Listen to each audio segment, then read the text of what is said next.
So in this lecture, we study Maxwell equation. So it's two part. In this lecture, we study part one of Maxwell equation, and in the coming lecture, we will study Maxwell equation part two. The relevant section in your book are section 9.5 and section 9.7. अच्छा, तो ये थोड़ी सी मैंने पहले discussion पिछले lecture में हो गई थी, जो है कि जो आपके पास आपका दो तरह के जो ईएम फील्ड्स होते हैं, एक स्टैटिक और एक डायनामिक। स्टैटिक मीन जो है कि टाइम के साथ वो वेरी नहीं कर रहे, जो है या जीरो फ्रीक्वेंसी है, और डायनामिक मीन जो है वो टाइम वेरिएंग है, जो है आपके पास जो है या frequency is not equal to zero. तो इलेक्ट्रोस्टैटिक फील्ड जो है they are caused by stationary charges या चार्जेस मूविंग विद यानी with having zero velocity of zero extent. जो चार्जेस एट रेस्ट पे हैं जो है वो इलेक्ट्रोस्टैटिक जो है फील्ड जो है आपके पास। उसकी एग्जांपल जो है, अगर आपके पास जैसे अगर एक पॉजिटिव चार्ज हम ले लें तो उससे आपके पास एक इलेक्ट्रिक फील्ड जो है आउटवर्ड जो है, ये एग्जांपल इलेक्ट्रोस्टैटिक फील्ड की जो है। हम अज्यूम करें कि चार्ज रेस्ट पे है। अच्छा, जो इलेक्ट्रिक फील्ड है जो है ऑब्वियसली एक वेक्टर है जो है, और it will be a function of X Y and Z. Space coordinate, तीनों कोऑर्डिनेट का फंक्शन हो सकता है जो, लेकिन टाइम का फंक्शन नहीं है जो। अच्छा, नेक्स्ट जो है आपके पास जो है मैग्नेटोस्टैटिक फील्ड है। मैग्नेटोस्टैटिक फील्ड जो है उसके जो सोर्सेज हैं जो है वो आपके पास स्टेडी करंट या charges moving with uniform velocity अगर मूव कर रहे हो, या डीसी करंट का केस है जो है। तो अगर आपके पास लेट्स से एक वायर है जो है, उसमें से कोई DC current let's say I DC flow कर रहा है, तो ऑब्वियसली इसके अराउंड जो है, फिर हमें पता है एम्पेयर्स लॉ से, इसके अराउंड एक मैग्नेटिक फील्ड जो है let's say right hand rule से अगर हम बनाएं तो ये एक मैग्नेटिक फील्ड एच बनेगा।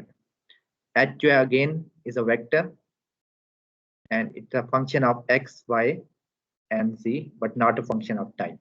तो ये बेसिकली मैग्नेटोस्टैटिक फील्ड है। थर्ड एग्जांपल जो है, ये बेसिकली जो स्टैटिक फील्ड है उसमें हम टिपिकली जो है इलेक्ट्रोस्टैटिक और मैग्नेटोस्टैटिक फील्ड जो है वो स्टडी करते हैं जो है। ये मेनली आपका जो फर्स्ट कोर्स था ये फील्ड थ्योरी, उसमें मेनली मेन थीम यही होता है कि ये दोनों चीजें स्टडी करें।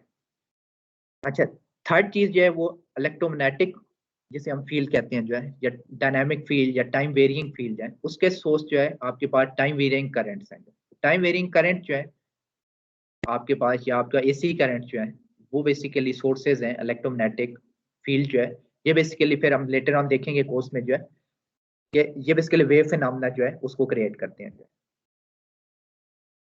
अच्छा, जो बिल्डिंग ब्लॉक है आपके पास जो है, जितने भी ईएम फिनोमेना है आपके पास जो है, उसका बिल्डिंग ब्लॉक, जो थ्योरेटिकल बिल्डिंग ब्लॉक है जो है वो मैक्सवेल इक्वेशंस है।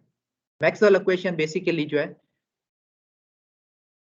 जो एक्सपेरिमेंटल जो ऑब्जर्वेशंस एक्सपेरिमेंटल वर्क है जो है of different EM phenomena along with some vector calculus and physical insight जो है, उससे आप हम बहुत सारी जो है जो पिछले कोर्स में आप पढ़ चुके हैं जो है, जैसे Ampere's law, Biot-Savart's law, Faraday's law, Laplace equation, Coulomb's law, Gauss law, ये सारी चीजें जो है बेसिकली जो है ये सारी इस मिल के जो है ये four equation at the end जो है जो मैक्सवेल इक्वेशन कहलाती हैं। जो ये आपके पास, ये हम कह रहे हैं कि ये थ्योरेटिकल बिल्डिंग ब्लॉक है डिफरेंट ईएम फिनोमेना का।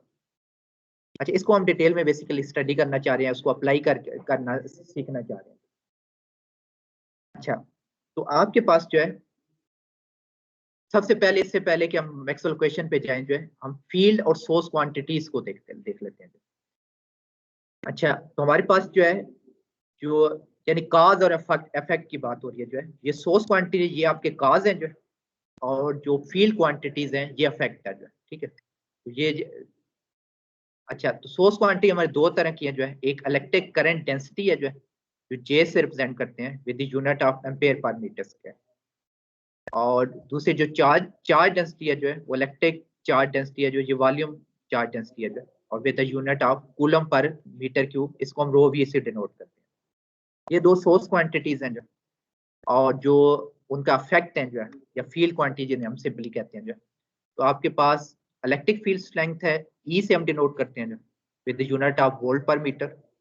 इलेक्ट्रिक फ्लक्स डेंसिटी है जो वो डी है जो है in coulomb per metre square, और मैग्नेटिक फील्ड आपके पास इंटेंसिटी या स्ट्रेंथ कह लें जो है, तो वो एच आपके पास है और विद एम्पेयर पर मीटर, और बी जो है आपके पास फिर मैग्नेटिक फ्लक्स डेंसिटी है जो है इन टेस्ला और वेबर पर मीटर स्क्वायर। तो हमारे पास जो है अगर इन सिंपल वर्ड में मैं ये कह सकता हूँ कि आपके पास फील्ड वेक्टर्स हैं सिंपल, या क्या इसको सिंपली क्या करना चाहिए, यानी ई, अगर मैं ई फील्ड वेक्टर जो है सिंपल कहूंगा तो वो मैं ई कहूंगा, एच फील्ड वेक्टर कहूंगा,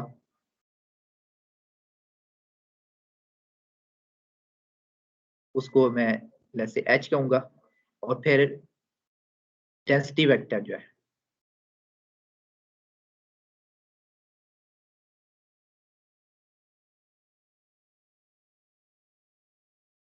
डेंसिटी वेक्टर अगर मैं कहूंगा तो वो क्या होगा वैसे भाई, वो डी होगा जो, और इस तरह जो है मैग्नेटिक फील्ड जो है जो डेंसिटी वेक्टर है जो,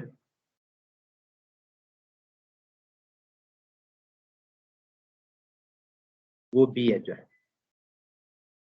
क्या ये चारों इंडिपेंडेंट है जो है, ये जो फील्ड क्वांटिटीज हैं जो? No sir.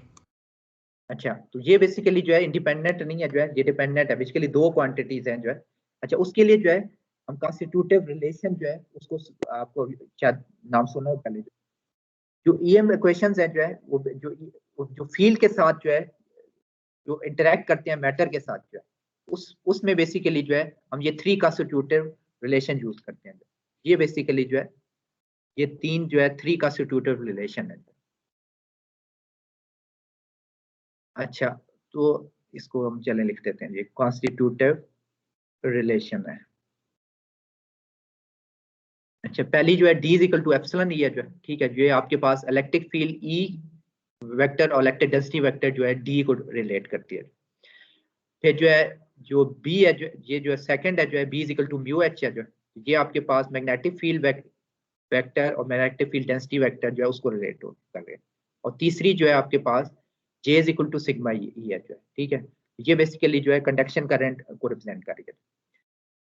अच्छा, जो एप्सिलॉन है यहाँ पे जो है म्यू और सिग्मा जो है, ये कोई बता सकता है क्या होते हैं? जो एप्सिलॉन क्या होता है, परमिटिविटी जो है, म्यू जो है, म्यू क्या होता है जो,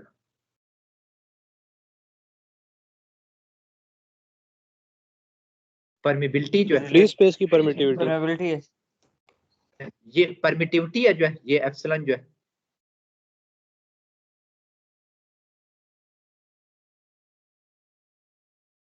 चलिए स्पेलिंग तो मेरे ख्याल में आप खुद ही देख लें जो है। सर ये परमिटिविटी और परमेबिलिटी बेसिकली होता क्या है?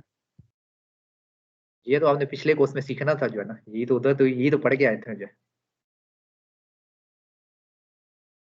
यानी इसकी जो है बेसिकली जो है इसकी जो फंडामेंटल जो है वो तो सारी चीजें, यानी अब इधर तो बतानी मुश्किल है जो है ना। अब होता ये है कि आपके पास जैसे अगर इलेक्ट्रिक फील्ड है जो है, अगर आप फ्री स्पेस में इलेक्ट्रिक फील्ड था, जैसे ये केस था जो है, अब वो पूरा कोर्स तो पढ़ाने से रहा मैं जो है, तो इलेक्ट्रिक फील्ड अगर फ्री स्पेस में है जो है, ये कंडीशन है आपके पास जो है।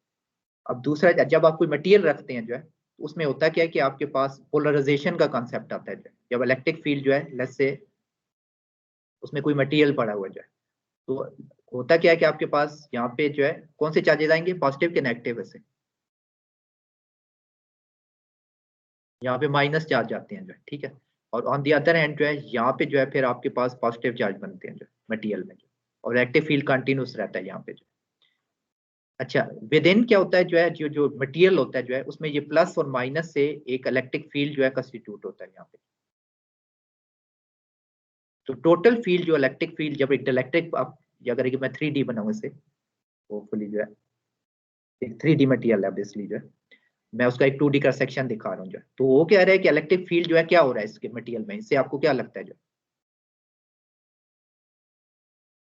ये फ्री स्पेस में और इलेक्ट्रिक रखने से इलेक्ट्रिक फील्ड में क्या हुआ जो है इस तरह मटेरियल के अंदर जो है ओवरऑल डिक्रीज नहीं कर गया, कि जो भी स्ट्रेंथ थी, लेट्स से अब मुझे नंबर नहीं याद, लेट्स से ये वेक्टर 5 का था और ये -1 का वेक्टर है उसके अपोजिट डायरेक्शन में, तो टोटल स्ट्रेंथ जो है उसकी कम हो गई ना आपके पास विद इन ये जो कितनी स्ट्रेंथ कम हुई है जो है, ये बेसिकली जो है फंडामेंटली जो है एप्सिलॉन जो है या परमिटिविटी को शो करती है। कि मजीद डिटेल है, लेकिन फंडामेंटल कंसेप्ट जो है इसी तरह का है। इसी तरह म्यू जो है वो मैग्नेटिक फील्ड में जैसे कुछ जो पुट करते हैं जो है ना, अगर फ्री स्पेस में मैग्नेटिक फील्ड हो और कोई मटेरियल रखें जो है, तो उसमें क्या अफेक्ट आता है आपके पास मैग्नेटिक फील्ड में जो है, कैसे डिक्रीज कैसे इंक्रीज होता है जो है, वो चीजें हैं बेसिकली। अच्छा, तो ये आपके पास परमिबिलिटी परमिटिविटी जो है और परमिबिलिटी एप्सिलॉन जो है। अच्छा, ये एप्सिलॉन जो है उसको लिखा जा सकता है epsilon naught time epsilon R जो है। अच्छा, ये जनी हम कह रहे हैं कि epsilon is epsilon naught time epsilon R जो है। एप्सिलॉन नॉट क्या है जो है, ये आपके पास परमिटिविटी ऑफ फ्री स्पेस है जो है, और एप्सिलॉन आर जो है आपके पास रिलेटिव परमिटिविटी है जो है। इसकी यूनिट क्या होती है वैसे भाई एप्सिलॉन आर की, जो तो बता सकता है जो? सर एप्सिलॉन आर की तो कोई यूनिट नहीं होती सर, एप्सिलॉन नॉट की होती है हेनरी पर मीटर। ये रिलेटिव परमिटिविटी होती है।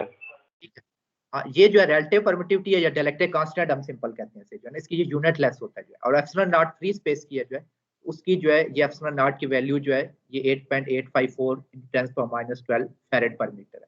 और म्यू नॉट जो है, इस तरह म्यू आर भी यूनिट लेस नंबर है जो है आपके पास, लेकिन ये डिपेंड करता है कितना मैग्नेटिक मटेरियल है जो है ना। जितनी जैसे हाई मैग्नेटिक मटेरियल होगा जो आपके पास जो है, उतना जो है म्यू आर जो है ये ज्यादा होगा आपके पास, ठीक है।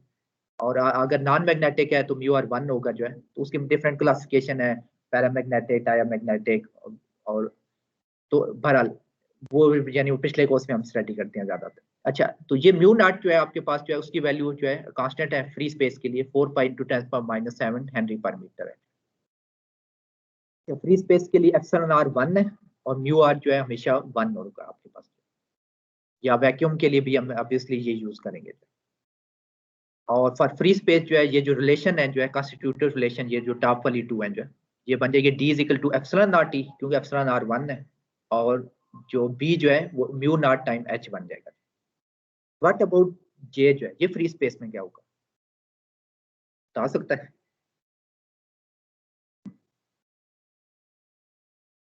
D और B तो मैंने बता दिया आपको जो है ना, कि फ्री स्पेस में ये होने हैं। अब क्वेश्चन ये है कि ये जो तीसरी है J जो है, J is equal to sigma E, ये क्या हो फ्री स्पेस में क्या होगी?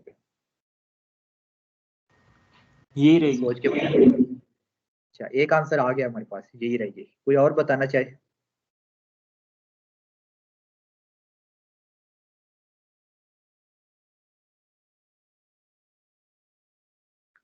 होती क्या जो है ये सिग्मा सिग्मा ये क्या चीज होती है, ये मुझे बताएं जो है ना। सिग्मा क्या चीज है, कोई बता सकता है जो?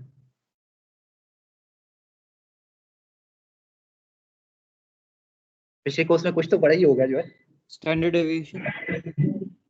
नहीं, ये बेसिकली कंडक्टिविटी है ना जो आपके पास जो है, ठीक है। तो कंडक्टिविटी कंडक्टर की होती है, इसीलिए उसका नाम कंडक्टिविटी है। तो जो फ्री स्पेस है उसकी कितनी कंडक्टिविटी होगी वैसे सिग्मा, या क्या होगी जो है? 0 होगी। तो ये जे बेसिकली इस क्वेश्चन का आंसर ये है सिंपली कि ये 0 होगा जो है, ठीक है। तो फ्री स्पेस में ये हम लेटर ऑन यूज भी करेंगे जो है कि फ्री स्पेस में जो है जे 0 होगा। अच्छा, अब हम आते हैं मैक्सवेल इक्वेशन पे जो है। तो इसकी हम जो है 2 फॉर्म टिपिकली स्टडी करते हैं जो है। एक इंटीग्रल फॉर्म कहलाती है जो है, जो यहाँ पे लिखी है हुई है जो है। ये बेसिकली जो है फंडामेंटल फिजिकल लॉ है जो ऑलरेडी आप स्टडी कर चुके हैं जो है। जैसे पहला जो है डी डॉट डी एस जो है is equal to charge enclose, ये बेसिकली आपका गॉस लॉ ऑफ इलेक्ट्रोस्टैटिक है जो। सेकंड जो है जो B dot D S close surface integral is equal to 0 जो है, ये आपके पास मैग्नेटिक गॉस लॉ है जो कि ये बताता है कि आपका आइसोलेटेड जो है मैग्नेटिक जो है मैग्नेटिक चार्ज जो एग्जिस्ट नहीं कर सकता। जो चार्जेस हमेशा क्लोज लूप में जो है मैग्नेटिक फील्ड जो है हमेशा आपके पास क्लोज लूप में एग्जिस्ट करते हैं, यानी इसका कोई स्टार्ट और एंड जो है बेसिकली जो है, यानी इसका तो यानी हमेशा क्लोज फॉर्म में होगा और इसका कोई स्टार्ट और एंड डिफाइन किया जा सकता है। थर्ड जो है ये क्या है आपके पास जो है, ये बेसिकली ये जो टर्म है जो है ये वोल्टेज है आपके पास E dot D L line integral, ये बी डॉट डी एस जो है ये फ्लक्स है जो है सरफेस इंटीग्रल, तो B is equal to minus rate of change of flux है जो है, ये बेसिकली फैराडेज लॉ है आपके पास। अच्छा, और ये जो फोर्थ है जो है ये आपके पास एम्पेयर्स लॉ है जो है कि close loop line integral H dot D L जो है आपके पास वो करंट इन क्लोज के इक्वल है जो है, और प्लस ये सम टर्म है जो है। अच्छा, ये एम्पेयर लॉ जो है। अच्छा, अब मुझे ये बताएं कि ये जो स्ट्रेन सी टर्म है जो है ये क्या चीज है जो है? क्या? अच्छा चलें, अब मुझे ये बताएं कि ये टर्म क्या है जो है, तो बता सकता है जो है? ये तो कुछ वो एम्पियर्स लॉ लगता था ना, ये देखें जो H dot D L close loop integral जो है लाइन इंटीग्रल, ये क्या होता था वैसे भाई? ये सारी चीज जो है ये तो आई होती थी ना जो है, आई एन क्लोज जो है, ठीक है, जे डॉट डी एस, ये सरफेस, ये टर्म क्या है जो, ये क्या कर रही है यहाँ पे? ये सफिशिएंट नहीं थी पहला, अच्छा भला तो था जो है, ये क्यों आ गई है?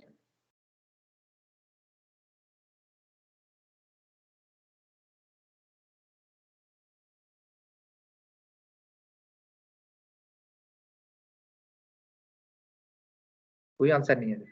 एक डिस्प्लेसमेंट करंट कुछ चीज होती है, कोई नाम सुनना है कुछ? Yes sir. वो क्या होती है जो है, वो क्या कर रही है यहाँ? अच्छा चलें, तो एम्पियर्स लॉ जो है जब डिस्प्लेस करें, थोड़ा सा जो है हल्का सा उसको रिवाइज कर लेते हैं जो। अच्छा, एम्पियर्स लॉ जो है जब इन्वेंट हो चुका था आपके पास, जो डिस्कवर हो चुका था आपके पास, तो ये उसकी फॉर्म थी at D L I enclose जो है। अच्छा, मैक्सवेल ने जब ये स्टडी करना शुरू किया एम्पियर्स लॉ को जो है, तो बेसिकली वहाँ पे एक फेमस जो है कैपेसिटर पैराडॉक्स था जो है। अच्छा वो क्या था जो है, उसको जरा देख लें जो है। लेट्स से आपके पास एक कैपेसिटर है जो है, लेट्स से एक वायर है जो है, सिंपल कंडक्टिंग वायर, उससे कोई करंट फ्लो कर रहा है, एसी करंट जो है, और उसमें जो है एक कैपेसिटर लगा हुआ है साथ जो है। अच्छा, तो एम्पियर्स जो है, जो सॉरी मैक्सवेल जो था, उसने एक इशू फाइंड किया इसमें एम्पियर्स लॉ में जो है। उसने कहा कि ये जो लाइन इंटीग्रल है, close loop line integral L जो है, वो उसने ये लिया लेट्स से ये। अच्छा, उसके साथ जो है एक सरफेस एसोसिएट कर सकते हैं जो है आप जो है, ये ओपन सरफेस होती है जिसको S1 का हुआ उसमें। अच्छा, तो ये सरफेस मैं इस तरह भी ले सकता है जो है, यानी एक सिंपल जो है प्लेन शीट ले लिया, और एक जो है लेट्स से 3 डायमेंशनल भी ली जा सकती है जो है। एक आपने इस रिंग के साथ जो है आपने एक सरफेस ही एसोसिएट करनी है ना जो है, तो एक दफा आपने फ्लैट सरफेस ले ली, एक दफा ये बल्जिंग सरफेस ले ली। अच्छा, तो उसका आर्गुमेंट ये था कि जब मैं फ्लैट सरफेस लेता हूँ जो है, तो आई इनक्लोज जो है वो तो आई है जो है, ठीक है, जो करंट कट कर रहा है इस सरफेस को जो है। और जब मैं ये बल्जिंग सरफेस ले रहा हूँ जो है, और ये करंट यानी दो ओपन प्लेट से मैं गुजार रहा हूँ जो है इस सरफेस को, अब तो आई इनक्लोज 0 है जो है। ये क्या होगा कि एक एक केस में जो है, और फिर उसने प्रैक्टिकल मेजर भी किया जो है, ये जो मैग्नेटिक फील्ड ने कैपेसिटर लेके उनके बीच में मेजर किया जो है, तो उस वो नॉन जीरो था जो है। वो फिर ये कैपेसिटर पैराडॉक्स था, ये क्या है जो है, यानी एम्पेयर लॉ तो इसे एक्सप्लेन नहीं करता जो है, कि हम यानी ये जब सरफेस लेते हैं यानी, तो उसमें तो थ्योरेटिकल जीरो निकलना चाहिए, लेकिन प्रैक्टिकली जीरो नहीं होता जो। अच्छा, इस क्वेश्चन को आंसर करने के लिए जो है, ये उसके एक्सपेरिमेंटल रिजल्ट ये थे कि ये नॉन जीरो है, लेकिन थ्योरेटिकल जीरो आ जाता है। अच्छा, तो उसने फिर जो है मैक्सवेल ने जो है एक प्रपोज किया कि जैसे टाइम फैराडे लॉ में क्या होता है कि टाइम वेरिंग जो मैग्नेटिक फील्ड होता है जो प्रोड्यूस होता है जो है, टाइम वेरिंग मैग्नेटिक फील्ड जो है प्रोड्यूस करता है टाइम वेरिंग इलेक्ट्रिक फील्ड, यही होता है कि नहीं जो है। और ये इधर मेरे ख्याल में लिख भी देते हैं, ये वाला फैराडे लॉ है कि टाइम वेरिंग जो है आपके पास जो है, ये मैग्नेटिक फील्ड है जो है, ये प्रोड्यूस कर रहा है जो है आपके पास टाइम वेरिंग जो है इलेक्ट्रिक फील्ड जो है, ये आपका या वोल्टेज प्रोड्यूस करता है। अच्छा, तो ये फैराडे लॉ एग्जिस्ट करता था जो है, तो मैक्सवेल ने यानी प्रपोज किया कि जिस तरह टाइम वेरिंग मैग्नेटिक फील्ड एक टाइम वेरिंग इलेक्ट्रिक फील्ड बनाता है, इसी तरह हमें इस लॉ को अमेंड करना चाहिए एम्पियर्स लॉ को। उसने इंट्रोड्यूस की एक और टर्म इंट्रोड्यूस की, ये टाइम वेरिंग इलेक्ट्रिक फील्ड जो है, ये भी एक time varying magnetic field produce किया है, इसी से इंस्पायर होके उसने की थी। Partial B by partial T की जगह partial D by partial T लगाया। अच्छा, तो ये जो टर्म है जो है, ये वाली जो है, ये फिर जो है, ये अगेन फिर मैक्सवेल एम्पियर्स लॉ कहलाता था जो है। और ये जो टर्म जो मैक्सवेल ने इंट्रोड्यूस कराई थी जो है, इस चीज को केटर फॉर करने के लिए कि आई इनक्लोज अब नॉन जीरो निकले जो है, तो ये बेसिकली डिस्प्लेसमेंट जो है करंट कहलाती है। From circuit theory point of view जो है, जो कंडक्शन करंट होता है और डिस्प्लेसमेंट करंट होता है, वो क्या होता है वैसे भाई? क्या होना चाहिए? बराबर होना चाहिए, लेस होना चाहिए, ग्रेटर होना चाहिए, क्या होना चाहिए? कंडक्शन और डिस्प्लेसमेंट करंट होना ही नहीं चाहिए।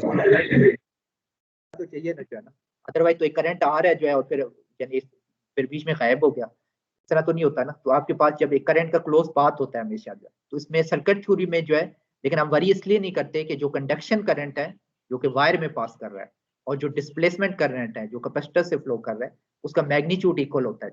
तो फिर हमारे पॉइंट ऑफ व्यू से वो हम उसको यानी कंसिडर करें ना करें वो बराबर होता है जो है। तो सर्किट थ्योरी में इसलिए हम यानी केयर नहीं करते जो, क्योंकि मैग्नीट्यूड इक्वल होता है कंडक्शन करंट का और डिस्प्लेसमेंट करंट। ये निकाला हुआ होगा आपकी बुक में, एग्जांपल भी है मेरे ख्याल में इस तरह की। अच्छा, अब हम आते हैं जो है मैक्सवेल इक्वेशन की जो है जो डिफरेंशियल फॉर्म पे। सर वो कैपेसिटर पे अप्लाई तो करके दिखाएं। आप बुक की एग्जांपल देखें, ये सारी चीजें जो है ना, ये सारी ये रिपीट है जो है ना आपके पास जो है सारा आपकी बुक में जो है ना। ये डिस्प्लेसमेंट करंट का चैप्टर जब फ्राइडेज ला है ना मेरे ख्याल में, उससे थोड़ा पहले जो है ना वहाँ पे जो है ये चीजें हुई हुई हैं जो है, वहाँ पे एग्जांपल पे उसने अप्लाई करके दिखाया हुआ भी है। तो सर अगर वैसे आपको हम नहीं बुक के हुई कौन तो से फिर चैप्टर से शुरू कर रहे हैं? हम चैप्टर 9 से मैक्सवेल इक्वेशन से स्टार्ट कर रहे हैं जो है। अब मैं पीछे ये अजम्पशन है कि वो आपको चीजें आती हैं जो है, अगर नहीं आती तो हम कुछ थोड़ी बहुत रिपीट कर सकते हैं जो है, लेकिन अब पूरा कोर्स हम रिपीट नहीं कर सकते जो है ना, क्योंकि आगे कोर्स काफी है जो। मैं ये अजम्पशन लेके चल रहा हूँ कि अब मैक्सवेल इक्वेशन जो है, या बेसिकली अगर मैक्सवेल इक्वेशन अगर आती हो तो आगे आप यानी चीजें समझ सकते हैं जो। लेकिन अगर जो फंडामेंटल कॉन्सेप्ट है अगर आपके वीक है इलेक्ट्रोस्टैटिक के, गॉस लॉ के, वो आप यानी इसमें वो यानी इस कोर्स में कवर नहीं किया जा सकते अब जो है। लेकिन वो मोस्टली ज्यादातर जरूरत भी नहीं पड़ेगी, मैक्सवेल इक्वेशन अब मोर देन सफिशिएंट यहाँ पे। जो आपके पास मैक्सवेल इक्वेशन है जो है उसकी डिफरेंशियल फॉर्म है। अच्छा, डिफरेंशियल फॉर्म जो है उसके लिए आपको डाइवर्जेंस और कर्ल जो है ऑपरेटर जो है देखें जो है, दो डाइवर्जेंस इक्वेशन है जो और दो कर्ल इक्वेशन है जो। ये फोर मैक्सवेल इक्वेशन जो है अगेन जो है ये वही गॉस लॉ जो है, इलेक्ट्रिक गॉस लॉ, ये मैग्नेटिक गॉस लॉ जो है, और ये आपके फैराडेज लॉ है, और ये आपका एम्पियर्स लॉ जो है। विद दिस जो है ये आपका डिस्प्लेसमेंट जो है आपके पास करंट डेंसिटी है। ये बेसिस हैं आपके पास डिफरेंट ईएम और माइक्रो इंजीनियरिंग फिनोमेना के। अच्छा, अब क्वेश्चन यहाँ पे ये आता है कि लेट्स से मैं आपको कहूँ कि हमने दो तरह की चीजें कंसिडर की हैं जो है ना, एक मैक्सवेल इक्वेशन ये आपके इंटीग्रल फॉर्म में है जो है, और दूसरी अब हमने के डिफरेंशियल मैक्सवेल इक्वेशन ये डिफरेंशियल फॉर्म में। अच्छा, अब अगर डिफरेंशिफिकेशन आई कैसे हैं जो है ये डिफरेंशियल फॉर्म मैक्सवेल इक्वेशन की, तो उसके लिए लेट्स से अगर मैं आपको इंटीग्रल फॉर्म दे दूं जो है और आपसे मैं कहूँ कि डिफरेंशियल फॉर्म निकाल के दिखाएं जो है, उसके लिए जो है आपको ये दो थ्योरम आने चाहिए जो है, जो इलेक्ट्रोस्टैटिक में होपफुली आपने स्टडी किए हुए हैं। अच्छा, दो थ्योरम है, ये Stokes theorem and divergence theorem. पहला थ्योरम जो है ये क्या करता है, जो आपके पास लाइन इंटीग्रल और सरफेस इंटीग्रल को रिलेट करता है। तो close loop line integral is equal to curl of A around इस सरफेस इंटीग्रल। और जो डाइवर्जेंस थ्योरम है वो बेसिकली सरफेस और वॉल्यूम इंटीग्रल को रिलेट करता है। तो ये surface integral is equal to आपके पास जो है is divergence of A over volume integral जो है। अच्छा, ये बेसिकली आपके पास जो है ये दो थ्योरम अगर आपको आते हैं जो है, तो फिर आपके पास जो है आप ये यानी अगर आपको इंटीग्रल फॉर्म गिवन है जो है तो आप डिफरेंशियल फॉर्म निकाल सकते हैं। यहाँ पे दो एग्जांपल है उसको करके देखते हैं जो है। तो कैसे हम एक फॉर्म अगर इंटीग्रल फॉर्म हमें गिवन है जो है, लेट्स से यहाँ पे ये कौन सा लॉ है वैसे by the way,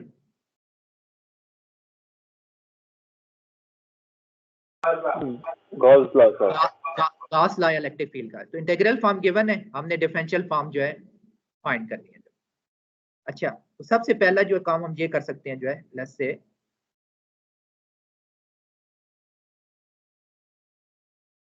T dot D S जो है ये चार्ज इनक्लोज जो है, इसको हम जो है रो वी डी वी और वॉल्यूम इंटीग्रल जो है इस तरह लिख सकते हैं। ठीक है, पहला काम मैंने ये कर लिया। अच्छा, नेक्स्ट जो आपके पास जो है, अब एक तरफ सरफेस इंटीग्रल है और एक तरफ वॉल्यूम इंटीग्रल है। हमें बेसिकली जो है दोनों तरफ जो है हमें एक ही तरह की फॉर्म चाहिए जो है। तो लेट्स से इस पे जो है यहाँ पे जो है ये जो है इस पे मैं डाइवर्जेंस थ्योरम अप्लाई करके लगा। डाइवर्जेंस थ्योरम क्या करता था, सरफेस इंटीग्रल को वॉल्यूम इंटीग्रल में जो है कन्वर्ट करता है। तो इसको हम लिख सकते हैं जो है डाइवर्जेंस ऑफ डी वी और वॉल्यूम इंटीग्रल। यहाँ पे मैंने डाइवर्जेंस थ्योरम अप्लाई करके सरफेस इंटीग्रल को वॉल्यूम में कन्वर्ट कर दिया। और राइट हैंड साइड पे मेरे पास ऑलरेडी आपके पास जो है वो वॉल्यूम इंटीग्रल है। अब जो है आप सिंपली इक्वेट कर सकते हैं, जो इधर से आपके पास सिंपल लिख सकते हैं कि डाइवर्जेंस ऑफ डी जो है is equal to rho V जो है। ये आपके पास गॉस लॉ डिफरेंशियल फॉर्म है। अच्छा एक और एग्जांपल देखें, ये आपको अगेन जो है आपके पास फैराडेज लॉ जो है इन इंटीग्रल फॉर्म है, हम इसको डिफरेंशियल फॉर्म में कन्वर्ट करना चाहते हैं। अच्छा यहाँ पे जो लाइन इंटीग्रल है, यहाँ पे राइट हैंड साइड पे सरफेस इंटीग्रल है, यहाँ पे लाइन इंटीग्रल है। इसको अगर हम जो है स्टोक थ्योरम की मदद से जो है कन्वर्ट कर लें जो है लाइन इंटीग्रल को सरफेस इंटीग्रल में, जो यहाँ पे मैं स्टोक थ्योरम लगाने लगा।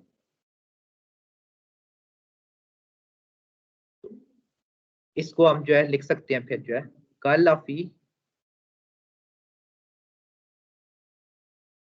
सरफेस इंटीग्रल जो है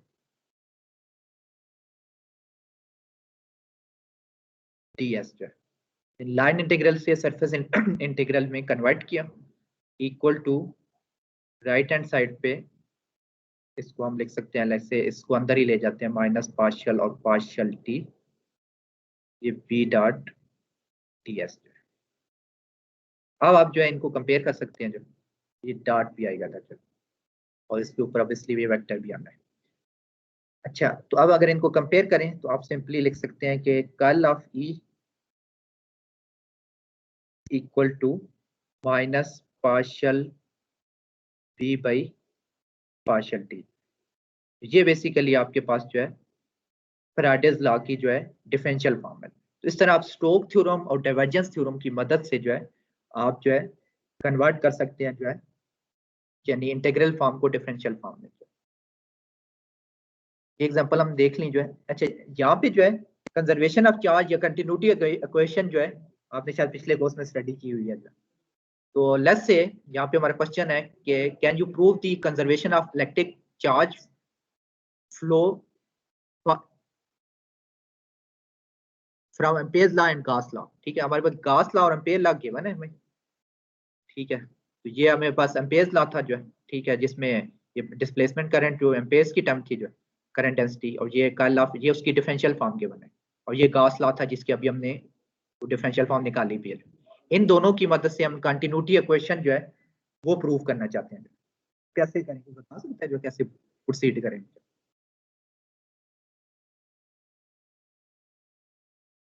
अच्छा ये जो इक्वेशन है आपके पास जो है, ये जो इक्वेशन जो एम्पेयर्स लॉ जो है, इसको अगर आप जो है इसका डाइवर्जेंस ले लें जो है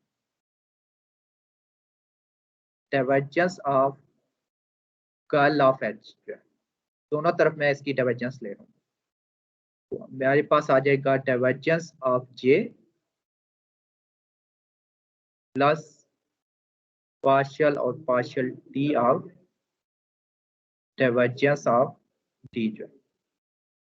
ठीक है, मैंने डाइवर्जेंस जो है दोनों तरफ ले लिया। अच्छा अब जो है ये जो है divergence of a curl of a vector, ये क्या चीज है?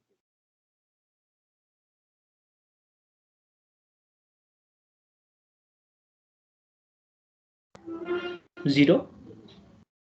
ठीक है, ये जीरो होता है। ठीक है, उसकी रीजन ये है कि आपके पास जो कर्ल होता है वो बेसिकली आपको बताता है सर्कुलेशन जो है, एक वेक्टर फील्ड जो है कितनी सर्कुलेशन है जो है, और डाइवर्जेंस क्या बताता है आपके पास जो है कि कितनी जो है आपके पास यानी डाइवर्ज कर रहा है जो वो चीज है जो है। तो अगर आप जैसे एक कोई पाथ लें यहाँ पे जो है लेट्स से, तो नंबर ऑफ लाइन इंटरिंग और नंबर ऑफ लाइन लीविंग जो है इसमें इक्वल है जो है, तो यहाँ पे ये जीरो है बेसिकली, क्योंकि इसके डाइवर्ज नहीं कर रहा जो है, आपके पास जितनी लाइन इंटर हो रही है उतनी ही लीव कर रही है। अच्छा तो ये जो है ये बेसिकली नल आइडेंटिटी भी कहलाती है कि divergence of a curl vector जो है जीरो है। अच्छा ये अगर जीरो है जो है तो हमारे पास इसको लिख सकते हैं divergence of J plus partial और पार्शियल टी जो है, ये जो चीज है जो है यहाँ पे डाइवर्जेंस ऑफ टी जो है, ये देखें ये इलेक्ट्रिक गॉस लॉ था, ये रो वी के इक्वल है, इसकी जगह मैं ये रो वी सब्स्टिट्यूट कर सकता हूँ। ठीक है, ये मैंने सब्स्टिट्यूट कर लिया। अच्छा ये जो फिर इक्वेशन आपके पास जो है फाइनल इक्वेशन जो बनती है, ये बनती है आपके पास divergence of J equal to minus partial rho V by partial T जो है, ये कंटिन्यूटी इक्वेशन कहलाती है आपकी।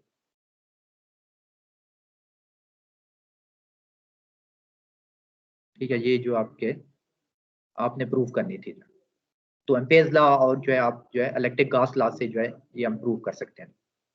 अच्छा, इसकी जो है अगर हम थोड़ी सी जो है अगर फिजिकल अंडरस्टैंडिंग डेवलप करना चाहें जो है तो उसमें जी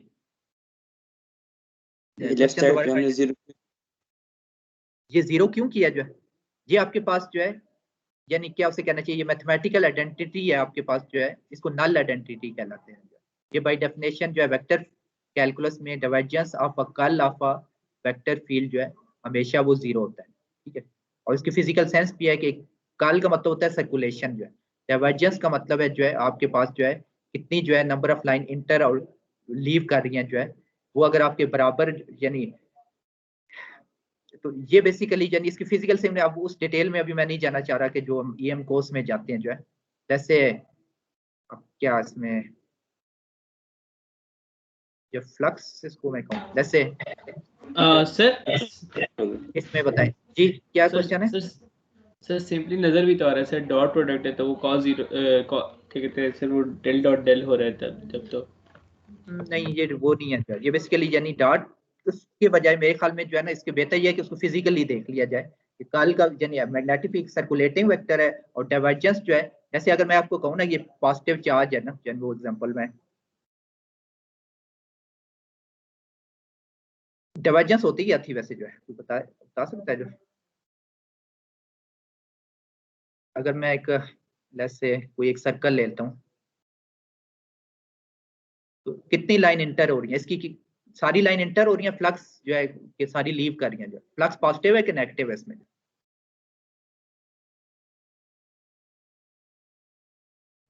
पॉजिटिव है, तो ये बेसिकली आपके पास जो है पॉजिटिव जो है डाइवर्जेंस का केस होता है। अगर सारी लाइन इंटर हो रही हो जो है सारी यानी ऐसे माइनस चार्ज होता है जो है, ये चीज असल में ना पिछले कोर्स में आपको आनी चाहिए जो है ना। अब अगर मैं अलग से एक सर्कल ले लेता हूँ जो है, अब मैं देखेंगे नंबर ऑफ फ्लक्स लाइन जो है सारी जो है यानी इंटर कर रही है जो है, तो ये केस है आपके पास नेगेटिव डाइवर्जेंस का केस है। ऑन दी अदर हैंड जो है अगर आपके पास ऐसा कोई केस हो लेट्स से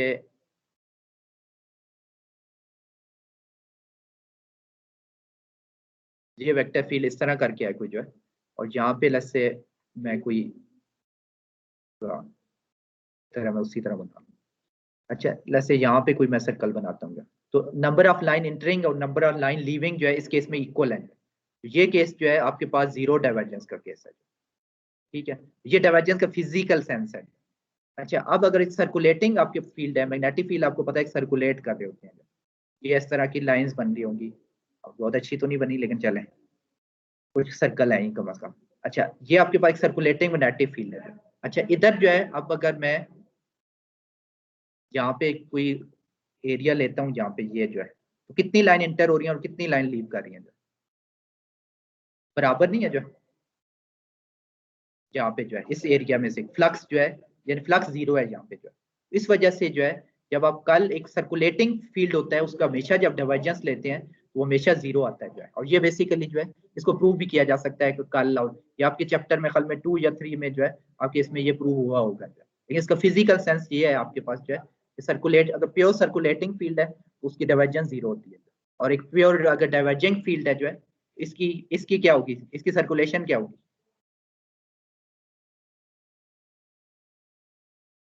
इसकी सर्कुलेशन जीरो है ऑब्वियसली, ये क्योंकि ये सर्कुलेट तो नहीं कर रहा है, ये सिर्फ डाइवर्ज कर रहा है। अच्छा, ये बहरहाल अच्छा जो चीज मैं कराना चाह रहा था वो तो रह ही गई जो है, चलें उसको रहने दें, अब टाइम ज्यादा हो रहा है। अच्छा, तो ये हमने बेसिकली जो है कंजर्वेशन ऑफ चार्ज को हमने प्रूव कर लिया जो है। अच्छा, नेक्स्ट जो है आपके पास जो है मैक्सवेल इक्वेशन जो है आपके पास जो है स्टैटिक और जो डायनामिक है जो है उसमें यानी एक फंडामेंटल डिफरेंस है जो है। अच्छा, वो डिफरेंस क्या है जो है स्टैटिक में जो है मैक्सवेल इक्वेशन जो है ये 4 इक्वेशन आपके पास यहाँ लिखी हुई हैं जो डिफरेंशियल फॉर्म में जो है, ये डिकपल हो जाती हैं आपके पास, या दो इंडिपेंडेंट सेट बनाती हैं। स्टैटिक में क्या होगा वैसे, कोई बता सकता है? जो ये टर्म क्या होगी? जो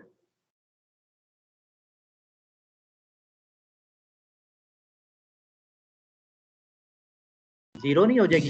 जीरो हो जाएगी सर। और ये टर्म भी जीरो हो जाएगी। ठीक है, स्टैटिक का मतलब है कि टाइम के साथ वेरी नहीं कर रहा है ना जो है, तो इसका मतलब कि डेरिवेटिव भी जीरो होगा, ये कांस्टेंट है जो टाइम के साथ जो। अच्छा, तो अब जो है अगर ये जीरो हो जाती है आपके पास जो है, तो ये जो क्वेश्चन, ये जो सेट है, ये एक सेट बन जाता है जो डी और ई को रिलेट हो रहे हैं, और ये आपका सेकंड सेट बन जाता है जो है, जो नीचे आ जाए। ठीक है, डाइवर्जेंस ऑफ बी जीरो और उसका कल जो है जे है। एक हेल्महोल्ट्ज थ्योरम होता था जो है, वो क्या कहता था, कोई बता सकता है? जो है इलेक्ट्रोस्टैटिक पढ़ के आए आखिरकार, क्या होता था Helmholtz theorem? A vector field is completely specified when its divergence and curl, एक वेक्टर फील्ड को कंप्लीटली स्पेसिफाई किया जा सकता है अगर उसका डाइवर्जेंस और कर्ल जो है आप उसका स्पेसिफाई करते हैं। तो यहाँ देखें, ये बेसिक इलेक्ट्रिक फील्ड ही है जो है, डी जो एप्सिलॉन ई है जो है, तो आपने उसको इलेक्ट्रिक फील्ड की डाइवर्जेंस और कर्ल दोनों बता दिए जो है, तो इसको आपने कंप्लीट स्पेसिफाई कर दिया जो है। इस तरह मैग्नेटिक फील्ड को आपकी उसकी बी और एच जो है उस यानी उसकी डाइवर्जेंस और कर्ल को स्पेसिफाई कर दिया। तो ये basically according to Helmholtz theorem जो है, ये बेसिकली कंप्लीट स्पेसिफिकेशन है। अच्छा, जो पॉइंट ये था कि यहाँ पे ये जो है थ्योरम ये है कि अगर एक वेक्टर फील्ड को कंप्लीटली स्पेसिफाई किया जा सकता है अगर उसकी डाइवर्जेंस और जो है आप कल बता दें, कल स्पेसिफाई कर दें। ठीक है, ये आपकी बुक में शायद अगेन जो है चैप्टर 2 या 3 में होगा।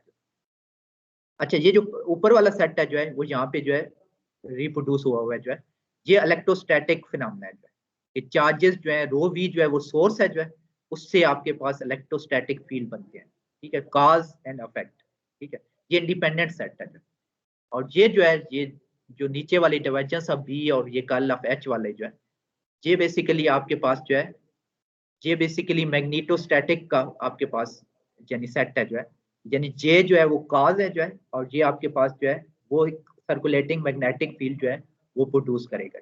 ठीक है, तो आप और ये जो है ये बता रहा है कि आपके पास रो भी जो है एक डाइवर्जिंग जो है आपके पास इलेक्ट्रिक फील्ड प्रोड्यूस करेगा। तो ये बेसिकली इंडिपेंडेंट सेट है जो है। अब रो भी होता है तो इलेक्ट्रोस्टैटिक बनता है जो है, और जे होता है या करंट होता है तो मैग्नेटोस्टैटिक या बी फील्ड बनता है। अच्छा, लेकिन ये जो सिनेरियो है ये चेंज होता है जो है जब आपका डायनामिक या मैक्सवेल यानी डायनामिक आपके पास या टाइम वेरिंग इलेक्ट्रोमैग्नेटिक फील्ड है। डायनामिक का मतलब है आपके पास जो है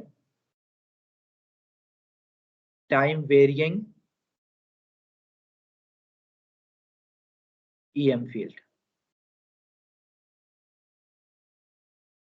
अच्छा, तो इसमें जो है आपके पास जो है क्या, ये देखें जो है कि ये दो क्वेश्चन यानी ये कल वाली क्वेश्चन जो है कंसिडर हुई है जो है, ये क्या बता रही है जो बता सकता है जो कि टाइम वेरिंग मैग्नेटिक फील्ड जो है एक सर्कुलेटिंग इलेक्ट्रिक फील्ड बनाएगा, एज इफ यानी अगर मैं इधर, अच्छा ऑन द अदर एंड, और ये जो टाइम वेरिंग इलेक्ट्रिक फील्ड है जो है वो क्या बनाएगा, टाइम वेरिंग एक सर्कुलेटिंग मैग्नेटिक फील्ड। फिर जो है इन टर्न जो है फिर ये इलेक्ट्रिक फील्ड चेंज होगा, फिर एक सर्कुलेशन होगी जो है। ये बेसिकली यानी टाइम वेरिंग जो है मैग्नेटिक फील्ड जो है टाइम वेरिंग इलेक्ट्रिक फील्ड बना रहा है जो है, और टाइम वेरिंग इलेक्ट्रिक फील्ड जो है वो आपका टाइम वेरिंग जो सर्कुलेटिंग मैग्नेटिक फील्ड बना रहा है जो है, और फिर सर्कुलेटिंग मैग्नेटिक फील्ड जो है यानी वो जो है और टाइम के साथ जब चेंज होगा आपके पास जो है वो फिर आपके पास ये सर्कुलेटिंग इलेक्ट्रिक फील्ड बनाएगा। ये बेसिकली फिनोमेना फिर चलता जाएगा। ये कपल्ड है आपस में जो है, ये यानी इंडिपेंडेंट नहीं है, डिपेंडेंट है जो आपके पास। इसी से बेसिकली वेव फिनोमेना जो है आपके पास जो है कंसिडर होता है। अच्छा, एक चीज और नोट करें यानी कि इलेक्ट्रिक फील्ड जो है इलेक्ट्रोस्टैटिक में क्या होता था जो है हमेशा जो है डाइवर्जिंग होता था, यानी ये तो मैं बना भी देता हूँ, ऐसे होता था ना जो है, सर्कुलेटिंग तो नहीं होता था, ये होता था जो है, ये इलेक्ट्रोस्टैटिक में ये कंडीशन थी जो है। लेकिन जो टाइम वेरिइंग फील्ड है जो है वो देखें सर्कुलेट कर रहा है जो है। ठीक है, वो इस तरह का नहीं है उसका बिहेवियर जो है, ये चीजें यानी डिफरेंस आपने नोट करनी थी। अच्छा, तो बहरहाल जो ये यानी दोनों फील्ड जो है आपस में कपल्ड है जो है, और एज अ रिजल्ट जो है हम लेटर ऑन फिर नेक्स्ट चैप्टर में हम डिटेल में कंसिडर करेंगे उसको जो है कि प्लेन वेव का फिनोमेना जो है आपके पास जो है ये कंस्टिट्यूट होगा जो है टाइम वेरिंग इलेक्ट्रिक फील्ड और टाइम वेरिंग मैग्नेटिक फील्ड जो है जब ये आपस में कपल्ड होते हैं जो है, तो आपके पास वेव का फिनोमेना होता है जो है। एक वेव जो है यहाँ पे कंस्टिट्यूट होगी, आपके पास जो है एक इलेक्ट्रिक फील्ड की वेव होगी और यहाँ पे एक मैग्नेटिक फील्ड की वेव होगी जो है। ये आप आपस में हम देखेंगे कि ये ऑर्थोगोनल होंगे जो है। तो और ये जो है एक वेव जो है इस डायरेक्शन में जो है एक पावर को कैरी करके जो है अलॉन्ग जी डायरेक्शन ऐसे मूव करेगी। तो ये चीजें हम लेटर ऑन देखेंगे, लेकिन अभी अभी आपके पास जो है की चीज ये है कि टाइम वेरिंग यानी जब डायनामिक फील्ड वो आपस में कपल होते हैं जो है, यानी एक चीज जब चेंज होती है तो दूसरी प्रोड्यूस होती है, दूसरी चेंज होती है तो ये आपके पास सर्कुलेटिंग चीज यानी मैग्नेटिक फील्ड प्रोड्यूस होगी। अच्छा, अब हम जो है नेक्स्ट जो हमारा जो टॉपिक है वो मैक्सवेल इक्वेशन को हम फेजर फॉर्म में लिखना चाहते हैं। सर माइनस साइन का क्या मतलब है? माइनस साइन तो वो जो है ये वो लेंस लॉ से आया है जो है ना, कि आपके पास जो है कि वो यानी का वो जो क्या उसे करना है यानी फ्लक्स जब यानी वो काज एंड इफेक्ट जो इनर्शिया का फिनोमेना है ना, ये उसको रिप्रेजेंट कर रहा है बेसिकली है ना, कि आप यानी अगेंस्ट यानी मैग्नेटिक फील्ड यानी चेंजिंग मैग्नेटिक फील्ड यानी फ्राडे लॉ है ना जो आपके पास जो है, तो उसमें से फ्लक्स जब इंक्रीज कर रहा होगा उस तो फिर वोल्टेज की पोलैरिटी क्या होगी बेसिकली, तो ये वो बता रहे हैं। ये बेसिकली लेंस लॉ से उसकी डिटेल है। अच्छा, तो नेक्स्ट हमारा जो की जो है नहीं वो हमारा ऑब्जेक्टिव है वो बेसिकली है कि मैक्सवेल इक्वेशन को हम फेजर फॉर्म में लिख लें। उसके लिए क्योंकि फेजर जो है क्या होते हैं वैसे भाई दबे क्या होते हैं फेजर?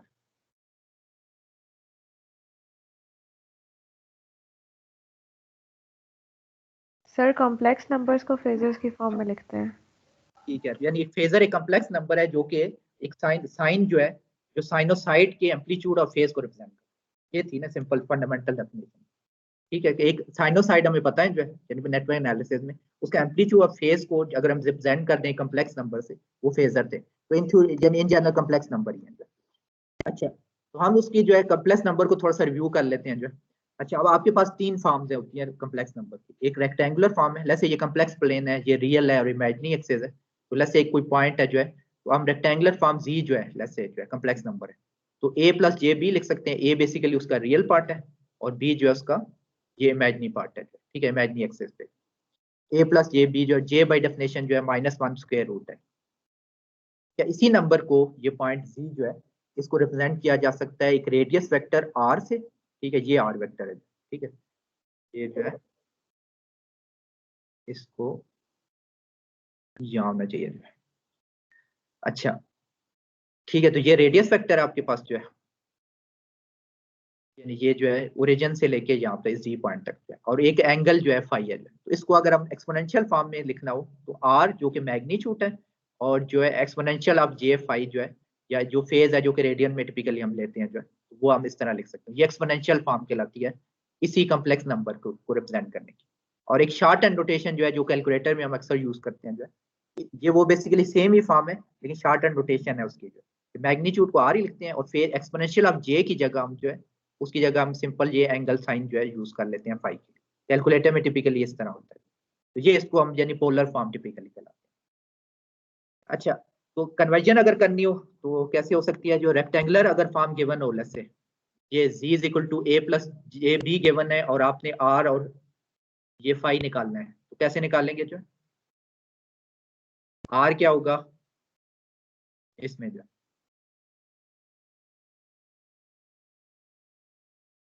ए स्क्वायर प्लस बी स्क्वायर का square root a square plus B square square root जो है। ठीक है, ये आ गया और फाई जो है आपके पास जो है tan यानी tan फाई या tan inverse of B over ए।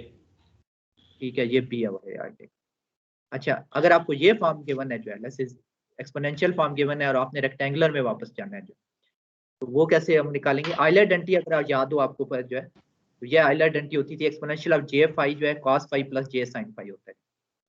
अच्छा, एक तरीका ये है कि अगर मैं इसे r से मल्टीप्लाई कर दूं ठीक है और इसको मैं कंपेयर कर लूं जो है ये इसको a प्लस जे बी से जो है ये आपके पास जो है a जो है फिर सिंपली आप कह सकते हैं r cos फाई था और b जो है आपके पास ये r sin phi. Phi kindly बंद कर। अच्छा, या एक तरीका ये है कि आप जो है ज्योमेट्रिकली इसकी प्रोजेक्शन ले लें जो है r की प्रोजेक्शन यहाँ पे क्या आएगी जो आर cos फाई, ठीक है, यही जो है आपके पास ए है फिर, ठीक है, इसको ए कहते हैं। और ये जो प्रोजेक्शन है यहाँ पे जो है ये आपके पास आर साइन फाई है जो कि आपके बेसिकली ये बी है ठीक है। तो आप यानी ज्योमेट्रिकल निकाल लें या आइडेंटिटी से निकाल लें, तो ये तीन फॉर्म का जो एक्सपोनेंशियल कम्प्लेक्स नंबर है उनकी यानी प्रोमिनेंट है। तो कम्प्लेक्स नंबर का अगर कॉन्जुगेट निकालना है जो है, तो अगर आपके पास यानी रेक्टेंगुलर फॉर्म है जो है, तो उसमें जो है आप सिंपल जो जे की जगह माइनस जे हो जाता है जो, ठीक है आपके पास। और अगर आपके पास एक्सपोनेंशियल फॉर्म में जो है उसमें क्या होगा कि फाई की जगह फिर जो है माइनस फाई, जो फेज जो है वो चेंज हो जाता है। ये देखें पॉजिटिव फाई था और ए प्लस जे बी, तो जब कॉन्जुगेट लिया है तो माइनस फाई जो है और साथ में ये माइनस जे बी बन गया।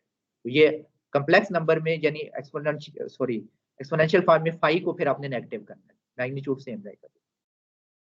अच्छा, इसी तरह अगर कम्प्लेक्स नंबर को ऐड करना है तो रेक्टेंगुलर फॉर्म सूटेबल होती है सिंपल, तो अलग से a1 प्लस a2 इनको ऐड कर लें, रियल पार्ट को और इमेजिनरी पार्ट को ऐड कर लें। सब्ट्रैक्ट करना है तो रियल पार्ट को सब्ट्रैक्ट कर लें और उनको सब्ट्रैक्ट कर लें इमेजिनरी पार्ट को, ठीक है। तो कम्प्लेक्स नंबर की एडिशन सब्ट्रैक्शन के लिए आपके पास ये जो है सिंपल जो है रेक्टेंगुलर फॉर्म सूटेबल है। ऑन द अदर एंड अगर आपने मल्टीप्लिकेशन डिवीजन करनी है कम्प्लेक्स नंबर की, तो यूजुअली आपके पास जो है एक्सपोनेंशियल जो है या पोलर फॉर्म ज्यादा यूजफुल है जो है। तो आप सिंपल मैग्नीट्यूड मल्टीप्लाई हो जाएंगे जो है और फेज ऐड हो जाएंगे जो मल्टीप्लिकेशन में, और आपके पास डिवीजन में मैग्नीट्यूड डिवाइड हो जाएंगे और फेज जो है सब्ट्रैक्ट हो जाएंगे। तो ये नॉन चीजें हैं, ये आप ऑलरेडी नेटवर्क एनालिसिस में देख चुके हैं।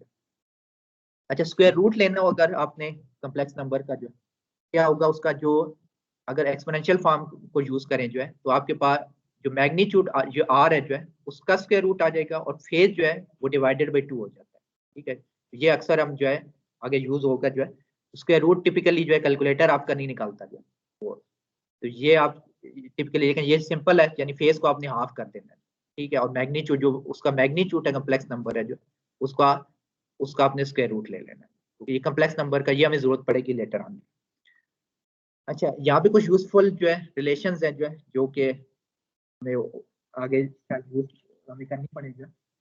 अच्छा, तो जो आपके पास वन हमने कहा था ना कि क्या था, जो R exponential of J phi, sorry let's say plus ये जे फाई, ये जो आपके पास क्या थी कम्प्लेक्स नंबर को लिखा जा सकता है जो है ना। अच्छा, लेट्स से फॉर आर्गुमेंट से एक जो है मैं अगर एक यूनिटी R1 ले लेता हूँ और एक्सपोनेंशियल जे फाई ले लेता हूँ, इसको मैं इस तरह भी विजुलाइज कर सकता हूँ कि लेट्स से ये रियल है जो है एक्सेस है, ये इमेजिनरी एक्सेस है, और मैं एक यूनिट सर्कल ले लूँ, ठीक है, विद द यूनिटी यानी ये आतर 1 नहीं है जो, और इसको यानी एक वेक्टर के तौर पे रोटेट करता हुआ ले लूँ।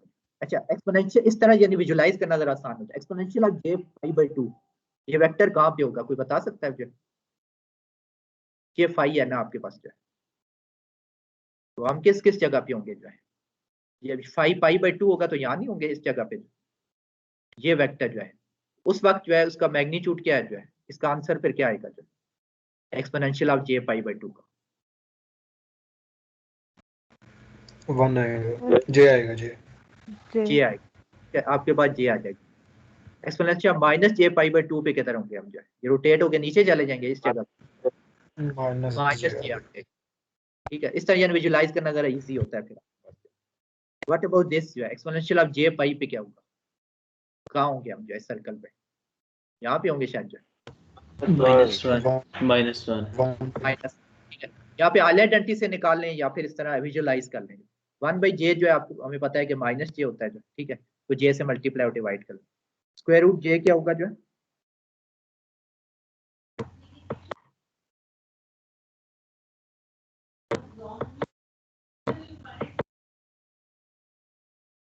बताएं फिर जो है, अभी बताया। ये जे जो है आपके पास का था e की पावर जे पाई बाई 2 था ना जो है, ठीक है, ये हमने निकाल, ये ऊपर जो है टॉप पे है जो है, ठीक है, इसका हमने स्क्वायर रूट लेना है जो है, तो क्या होगा जो है आपके पास exponential of J pi by 4 आ गया, ठीक है। तो ये उसका जो है आपके पास इस तरह इसका ले सकते। ये बताएं जो है, ये आप खुद सोचें चलें जो है, मैं नहीं बता रहा आपको जो है, जे की पावर जे जो है रियल होगा कि इमेजिनरी होगा,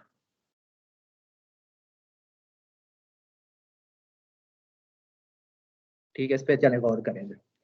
अच्छा, तो सर ये हमारे रियल पास हाँ तो मुझे भी रियल ही रहा है जो है, ठीक है। आप इसको साबित करेंगे कि क्या है जो है। बेसिकली हमने करना क्या है कि सॉरी वो इसको ये क्या हो गया, अच्छा ये चले अब जो हम ई दबाते हैं, अभी भी नहीं हुआ ये भी नाराज हो सर ये गया। स्क्वायर रूट टेबल चीज है, दोबारा बता दो।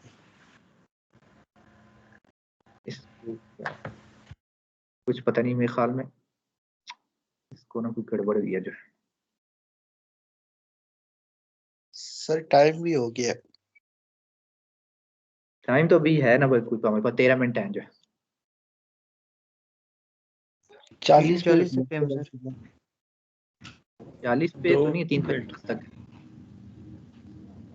सर 3:40 तक होती है क्लास। नहीं इतना होगा जो है, इतना यानी अगर 2 से लेकर 250 तक होगी जो है, और फिर जो है 340 तक तो नहीं, मेरे ख्याल में तो 350 है जो। अच्छा चलें, अभी हम कहाँ पहुंचे हैं भला, देखते हैं जो है कैसे कंफर्म होगा जो। चलें तो टाइम टेबल हम देखें जो है। चलें अभी आपके सामने ही फिर मैं देख लेता हूँ, क्लियर पता लग जाए फिर जो है कहाँ तक क्लास है हमारी।